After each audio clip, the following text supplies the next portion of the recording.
Hey, everybody, it's time for Underground Uplist. We've moved it to Sunday nights if you didn't notice. You still get the audio on Wednesday nights, every Wednesday night at the stroke of midnight.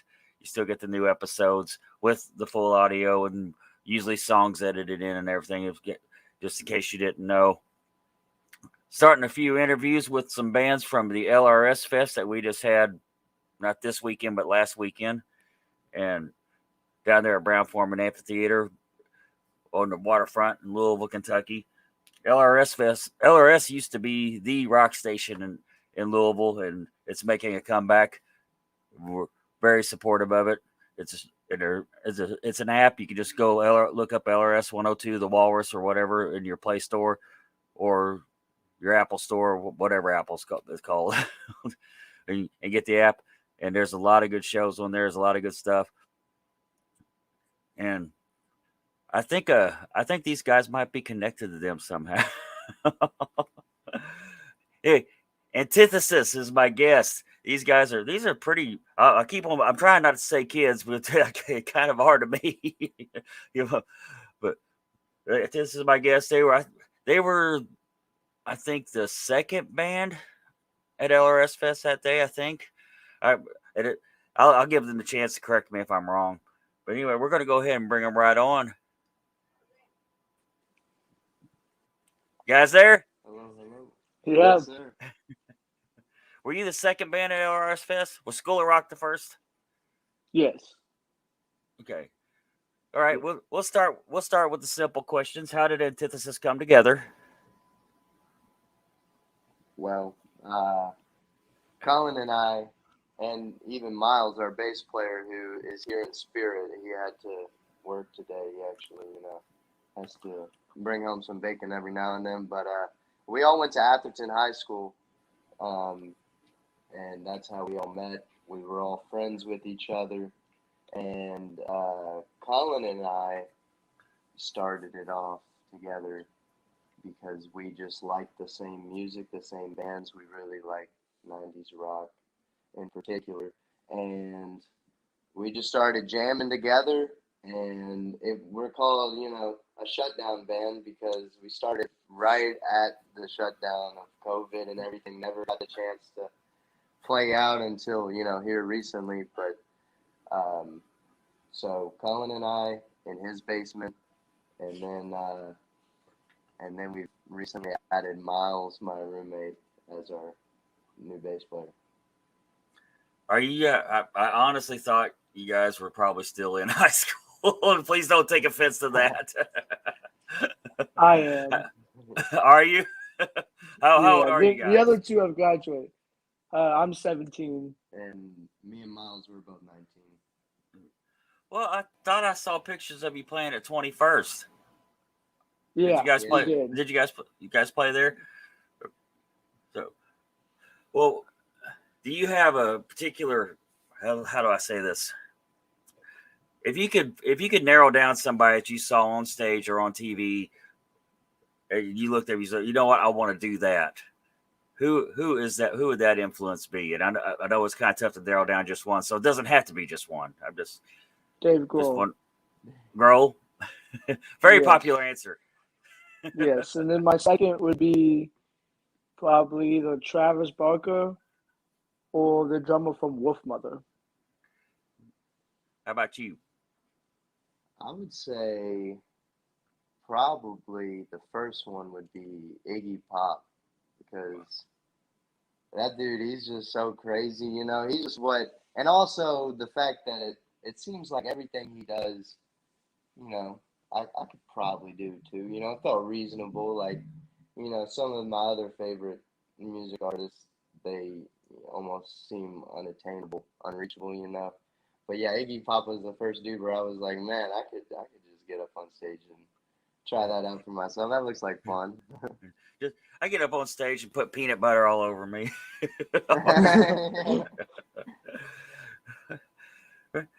Antithesis, how would you describe Antithesis music?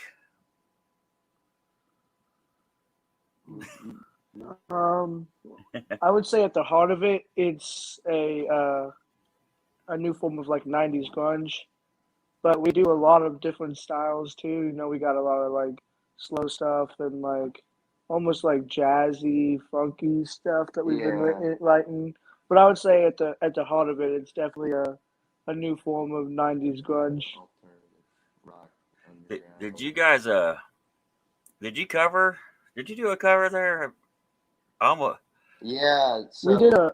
You want to? yeah. So the song, uh, it's a newer song that we've been writing, and it says the words "I know" in it like probably 30 times, and it was actually before I had heard the song "Ain't No Sunshine" before by Bill Withers, if you can believe that. I always knew about the song, but I never actually listened to it, and then it kind of has the whole "I know" bit, and it seemed like they were very similar in that way. So we kind of yeah, played the first.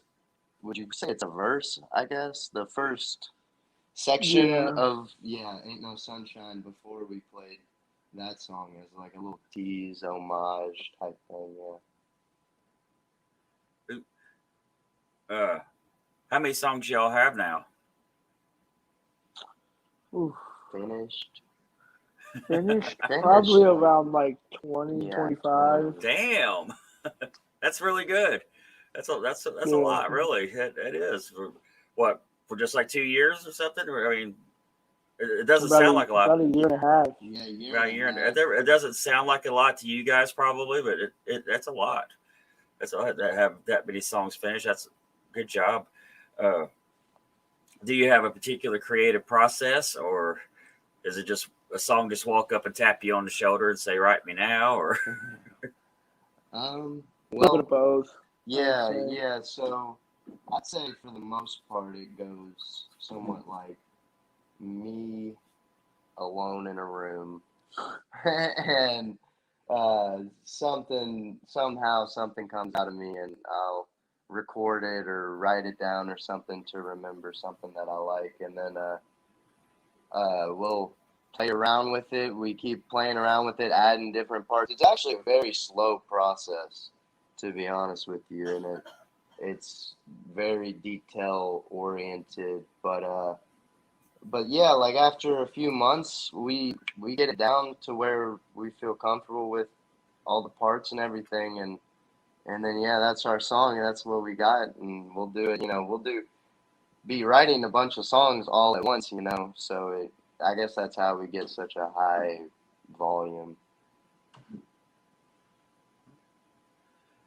well, if what's your favorite show you played?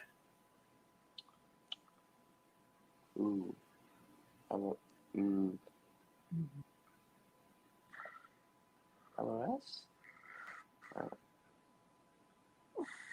I would say either LOS Fest, or we played another little like festival that we actually put on a couple of weeks back, and we called it the Field Fest, and we just like set up in front of a barn with like 6 other local bands and played, and that one was really fun. Yeah, it was a good one. Well, where was it? Where was that at? What was it called? Field Fest? It was, yeah, it was just like a little thing that we put together, and we contact like a couple other local bands like Deep Above and like Anemic Loyalty and the Histrionics, and the Histrionics gonna make it, but we tried to get them, and we contacted a couple other people, and it was just that one of my friends' houses, they had a giant field with a barn. That's all right. There's nothing wrong with that. Yeah. I love those festivals, man. I love yeah. the chicken wing festivals and stuff. Is this something you gonna plan on doing every year, or Probably at least like 1 or 2 of those types of Yeah. shows a year. yeah, a little light bulb went over your head just then, I think. Like, yeah, maybe we could do it again next year. Why would that be one of your favorite shows? Is there a good story behind that? There was just a lot of like friends and a lot of people there who hadn't come out to a lot of the other ones, and the crowd was really energetic with it, and it was just a good energy from both sides. Did Well, here's the counter question. What's your least favorite show? The 21st. Yeah, the 21st. Oh, why? It was stressful, and it's our fault. But we forgot a few things that were very important, like the kick drum pedal, the snare, some cymbals. I think we left a bass guitar amp or something. guitar amp, It was crazy. And then we only played like 2 or 3 songs at a time, and then interviewed, and then 2 or 3 songs, and then interviewed. Yeah, it was. I mean, it wasn't awful. It was just. What was it you played at there? It was another LOS sanctioned event. They did a metal Monday. Like once a month with Hippie Head. Yeah. Charming fellow, Hippie Head. Yes. Very charming. Hippie. I love Hippie Head, man. I've known him for a while. He's a great guy. What all did you forget again? I'm sorry. I'm not making fun of you, I promise. A kick drum pedal, a snare drum, a guitar amp. Those were the biggest ones. There was probably something else. And the thing was, too, is that it was like 20 minutes away from my house. So, like, we were rushing. You know, I was going as fast as I could in my car trying to get there and then get back. And, yeah, it was stressful. Welcome to the world of DIY. To the DIY bands. You really learn how to make do with a lot. That's what guys in my band is. They start what's going to be there? What's this going to be there? I don't know, because I've been doing the DIY so long that I get to where I walk into most situations and I figure it out. And you guys did too, you know. So, well, would you say you preferred? Well, before I get to that question, when you got an album coming out, you said. Yes. When's that going to come out? Well, we're thinking it's going to come out probably early next year. No, I would say probably before that. Before that? I would say a realistic goal right now is end of November, early December. That's good. That'd be about the time this will probably be audio around the end of November. And by that time, you guys can go ahead. Okay, I was just gonna let you know the name. We're gonna call it For Your Amusement, and yeah, we're gonna have 13 songs on it. And, damn. Like I get thrilled when I get a 4-song EP together. I do. When you guys get the album out, send me your favorite tracks, and I'll edit them into with your permission, of course. Or if you already have, absolutely. If you already have the tracks, you can still send them to me, and I'll get them in there. I'll edit bits and pieces of it in there, and people will hear the interview and the songs, you know. Yeah. So now with your experimentation with the studio, what would you prefer, the studio or the stage? So it's kind of honestly, well, the way we did our studio recording at La La Land was we were live tracking it, where we were all playing at the same time. So it basically was like performing, you know, just in front of no one, or practicing, if anything. But I would say the stage for sure. The energy's all there. The studio is the biggest challenge is trying to get that energy that you have on a stage into, you know, your studio recording, and you know that can be difficult. But I think with the way we did it, it almost kind of brought it out more, you know. Definitely. Yeah. What would you say your favorite song to perform live is?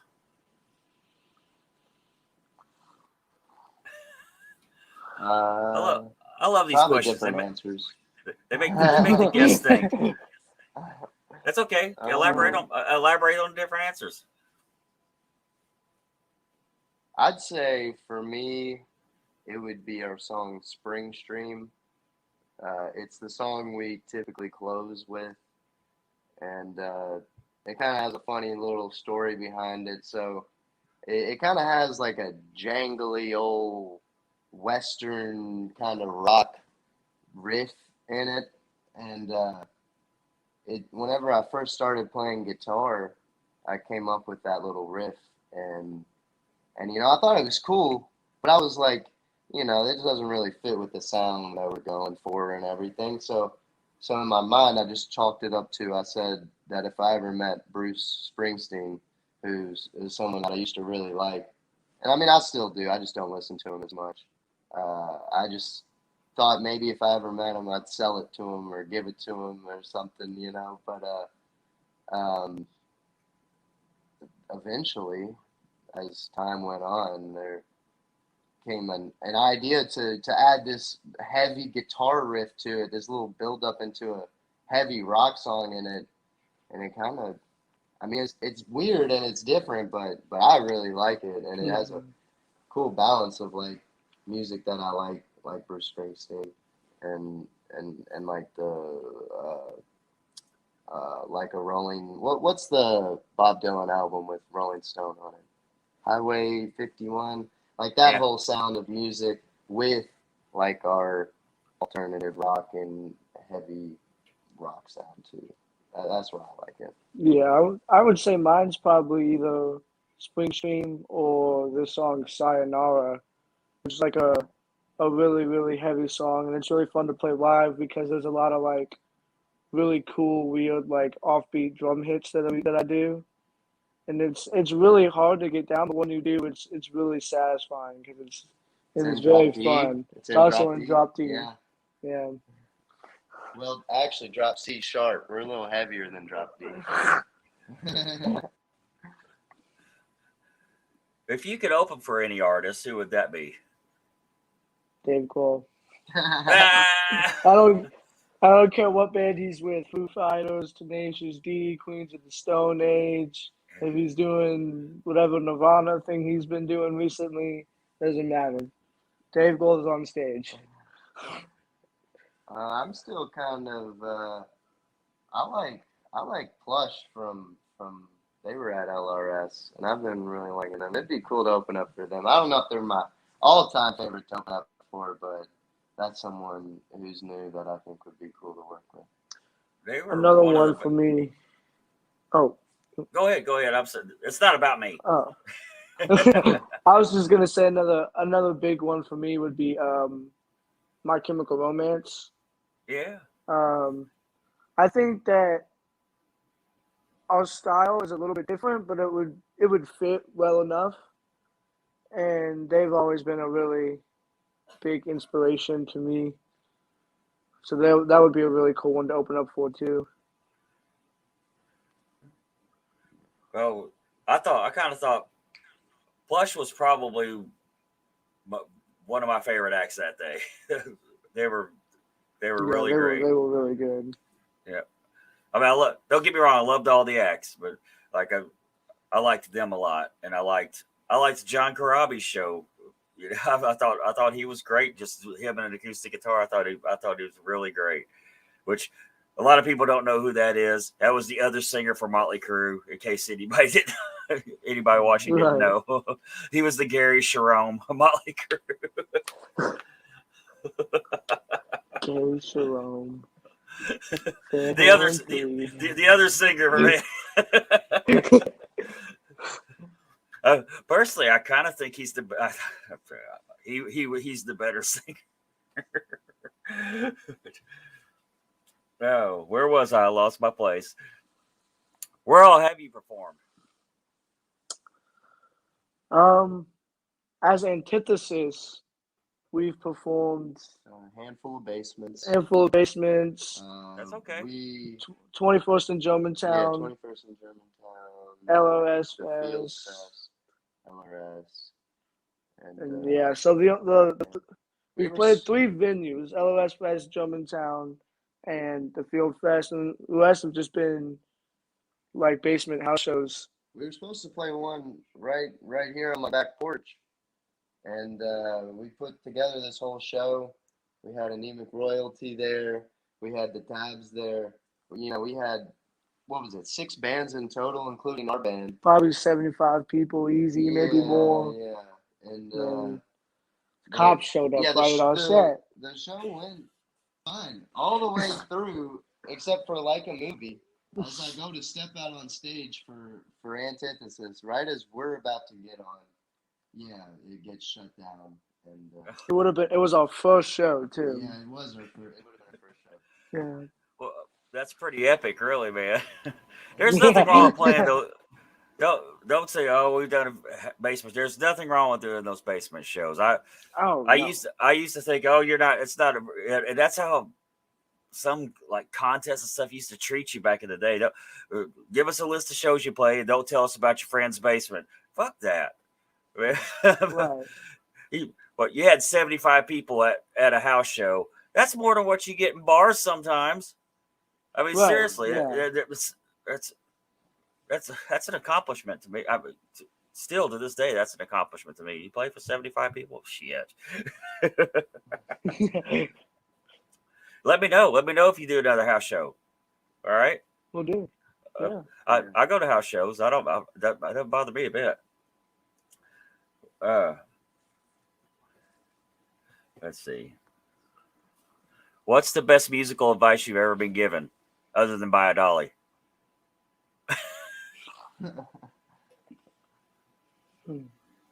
Been given a lot of musical advice. Wow, yeah. Look at us. We both bring our hands up to our chins. That's okay. I like these questions that make you think.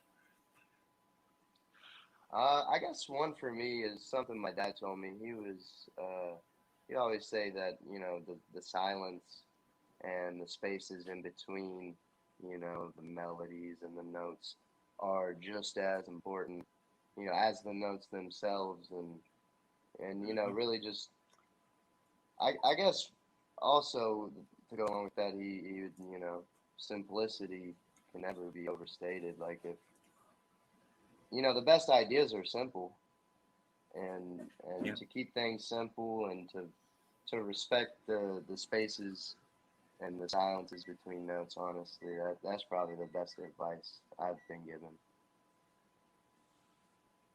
Simple silence. Yeah. Been given things close to that. I would say the best advice I've been given is probably just, do what you want to do. Like just don't have to stick to one genre, one style. If you want to, break down a little jazz tune and then go into a heavy metal song, do it. Just be you, be yourself, express yourself however you want. Yeah. Coleman Williams, when Coleman Williams was on the show, he said something that always stuck with me. He said, the worst thing you can do to an artist is define them to one genre. Now, I don't know if you know who he is, but he's Hank Three's son. And he was super nice guy. Great. He's a great guest. Let's see. How many instruments do you all play? I play the piano, guitar, bass guitar, drums, and try to sing. So I guess that would be a 5. Something told me you guys were multi-instrumentalists. So I've been in percussion since 3rd grade. So I can play pretty much every percussional instrument. Timpani, steel drums, marimbas, obviously drum set, snare. I march quads for marching band. And then I've been picking up bass and guitar over the past couple of years and playing a little of that, piano. But mainly drums and percussion stuff. Yeah, here's a tough one. If you could work with any producer, who would that be? I love this question. Oh yeah, I think that might be Yeah. a first for someone to say that. Very get a lot- underrated producer.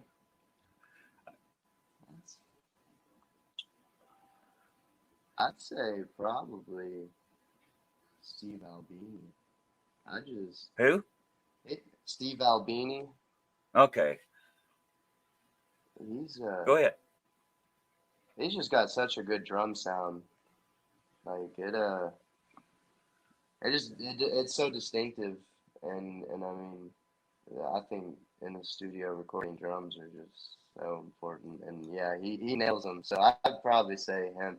And on top of being like a super cool person and hip, as I say. I think the most popular answer is Rick Rubin,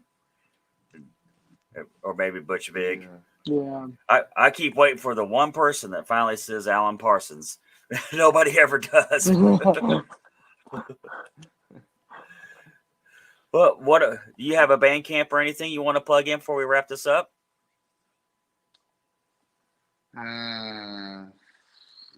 We do have our Instagram. You guys can follow us on Instagram, where we will be posting about the album. And when we do release the album, it'll be on Spotify, Apple Music, Bandcamp. Yeah, it'll be all on platforms.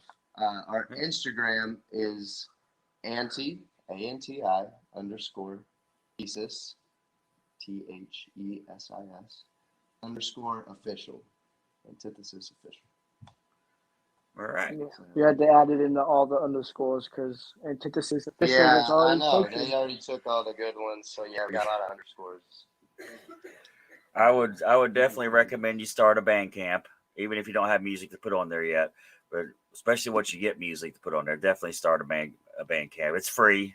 I didn't know it was free till like 2 months ago. I always thought it was $20 a month, but somebody told me that it was indeed free. I was like, well, why haven't I been doing that? I think if someone does download your music, I think they might take 2% or 3% of the sale, which is nothing.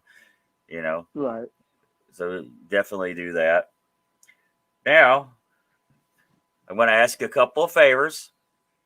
One is you make me a promo soundbite, and you'll say, "This is Antithesis." This is Antithesis, and you're tuned in to Undergroundopolis. All right, can we get a practice? Yeah.